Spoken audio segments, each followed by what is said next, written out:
Hey everybody, a warm welcome to the show. I'm Rebecca McLaughlin-Eastham, and this week we're in a musical frame of mind.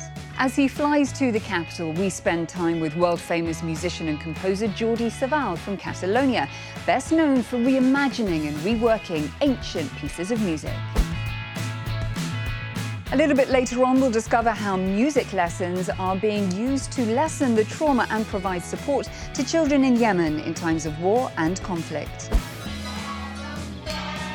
But first, let me acquaint you with a conductor and a viola virtuoso who has a passion for preserving historical music.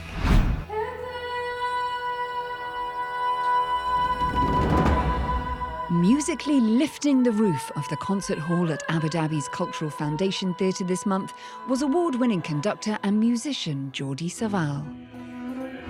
Born in Catalonia since the 1970s, Savall has been a luminary in the field of Western early music, with a particular penchant for melding medieval, Baroque, Renaissance and classical music.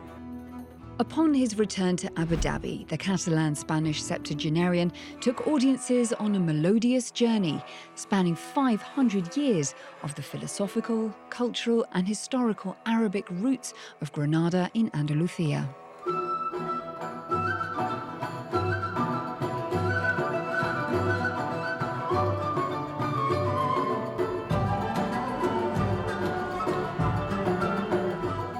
The performance was executed by Savall's musical groups of La Capella Real de Catalunya and Hesperion 21. Shireen from Egypt was in the capital to play the ancient Arabic oud. It's a pear-shaped lute-type instrument, dubbed by some in the region to be the king of instruments. My oud is a very nice instrument because it's my instrument. Of course, I feel it's very close to me because I hold it like a baby. It's very near from my heart, and it's a very sensitive instrument, and I can press all my feelings without.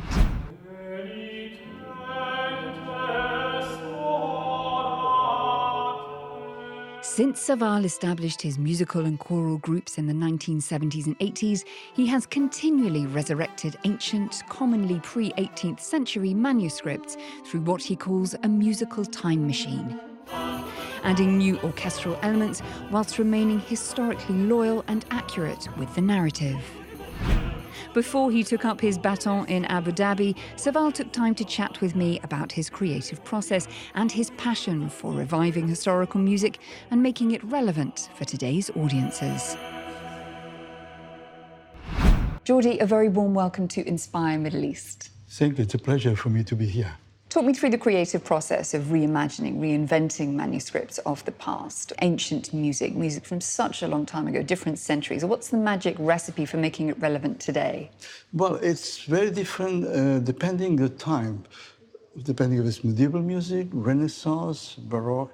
More you come to the closer our time, more you have information.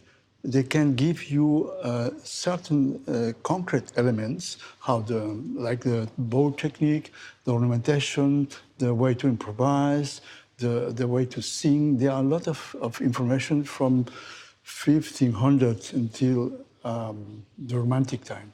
But I think the most important thing, I will say what we are doing, is the music. It's the real life, maybe the unique life history of the human being. When we play this well and with emotion, we will feel the same emotions as the people of the time they will have.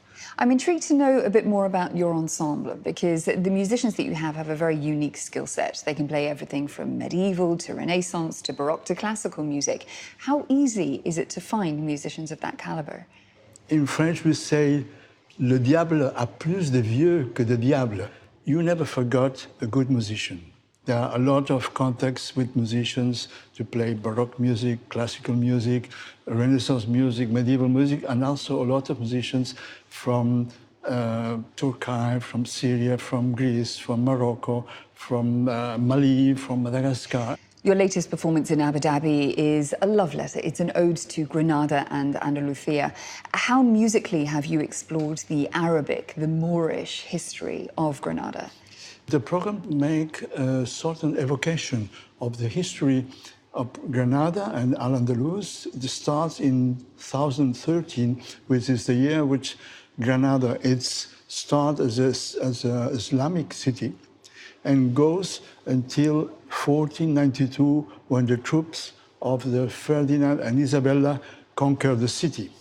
And then we just combine the different moments of the history of Granada, the starting, the arriving of the Berbers, the Almoravid, the different kingdoms of this city.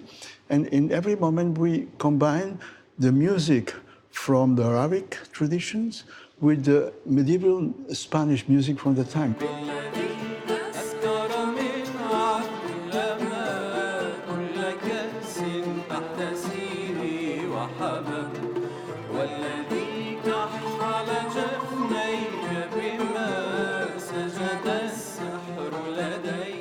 Social and humanitarian issues are close to your heart, just like music, and you've managed to meld the two together. Tell me about your work with refugees.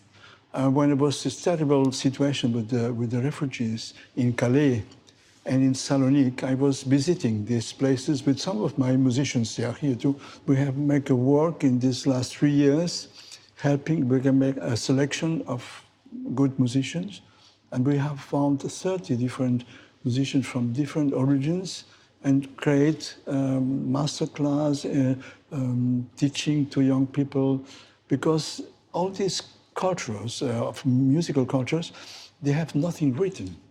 The transmission of these ancient cultures are by oral tradition.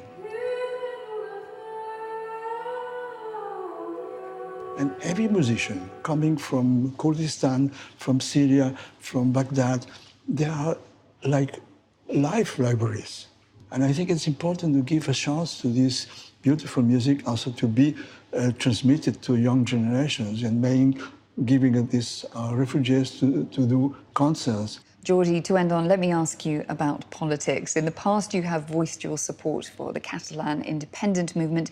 Can I get your take on the current state of affairs? I think today the cultures, they don't have a state. They don't have a political presence in the world. They have a much more less chances to survive with the culture. And I think we have to find today a solution that makes possible that the Catalan culture and the Spanish culture found a way to be together, respecting each another. Jordi, it's been a pleasure to meet you. Thank you so much for speaking to me today. Pleasure for me too. Thank you very much. You.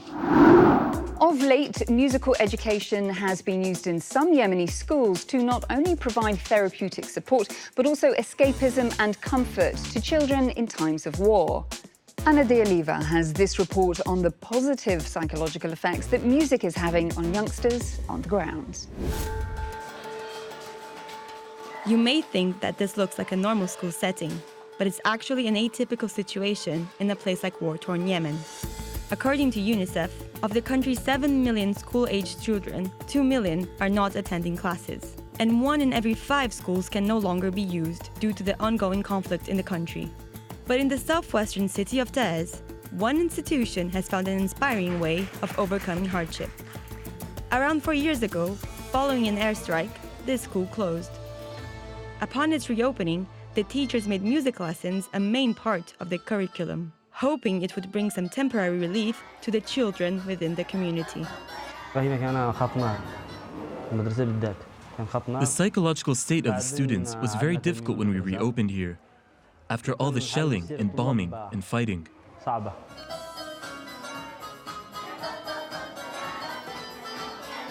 Musical education is believed to help lessen the psychological effects of war in children. These may include depression, problems with memory development, and even disruptive behavior, which can be carried all the way into adulthood.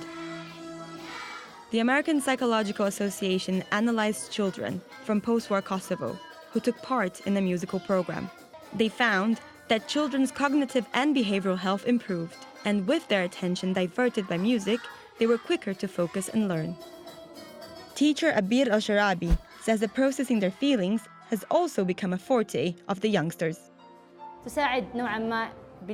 It helps with their well-being and in their life. They are living the war. Also, the pain that they have inside. They can express it when singing it. For these music lessons to become a reality, instruments were borrowed from a nearby university, and teachers focused on a feel-good repertoire of songs by Arab music legends like Fairuz and Kulthum, as well as tunes in English, another valuable skill students like Nazira Al-Jafari have been able to acquire. I was learning ABC. I'm a Yemeni, and happy birthday to you. And whenever I feel sad or uncomfortable, I play music. Whilst Nazira has found her vocation playing the keyboard, many students have found inspiration through singing. Chanting the words of "Education is my weapon," these Yemeni children are the sound of a new generation. And through therapy of a musical kind, their teachers are hopeful they'll continue to strike the right chord. Well, that brings our musical show to its conclusion. We hope you enjoyed it, and do remember to catch all of our shows online at euronews.com. Before I say goodbye, here are some social media posts that we especially liked this week. I'll see you next time. Music professor Seba from Lebanon shared this moment when her 3-year-old daughter Layla had her first violin lesson. Allah from Iraq shared this singing lesson with one of his talented young students. And Emirati Salah captured the moment Jordi Savall added some Arabic rhythm to his performance in Abu Dhabi.